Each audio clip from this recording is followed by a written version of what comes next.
টাকা নগদ মোহর বুঝিবে তোমার কাছে বিবাহের প্রস্তাব পেশ করছি, তুমি তাকে শরিয়া মোতাবেক কবুল করো। আপনি বলেন জোরে করে, আলহামদুলিল্লাহ আলহামদুলিল্লাহ কবিলতু, আমি তাকে স্ত্রী হিসেবে গ্রহণ করে নিলাম। সবাই শুনতেছেন? আমি নিজে আবার বলে দিচ্ছি ওনার পক্ষ থেকে। আমি ওনার মেয়ে তাসলিমাকে 1 লাখ টাকা মোহর বুঝে পেয়ে আপনার কাছে বিবাহের প্রস্তাব দেওয়া হচ্ছে শরিয়া মোতাবেক। আপনি প্রস্তাবে রাজি?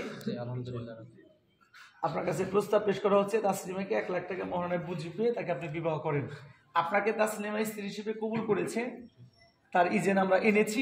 আপনি থেকে স্ত্রী হিসেবে, স্বামী হিসেবে তিনি কবুল করছে, আপনি থেকে স্ত্রী হিসেবে কবুল করেন। বলে সবাই আলহামদুলিল্লাহ। তাহলে প্রস্তাব কবুল, সাক্ষী, মোহর ক্লিয়ার।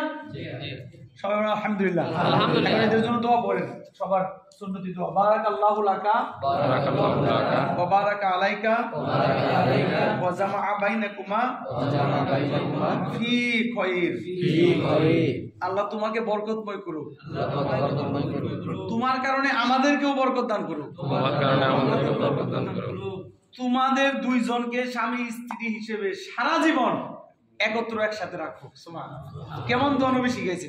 বারাকাল্লাহু লাকা ওয়া বারাকা আলাইকা ওয়া জামাআ বাইনাকুমা ফি খায়র। কল্যাণের সাথে স্বামী স্ত্রী সারা জীবন জড়ায় থাকো, এটা নবীর সুন্নতি দোয়া। আর আমাদের বিদআতি দোয়া ইয়া নবী সাল্লাল্লাহু আলাইহি ওয়াসাল্লাম।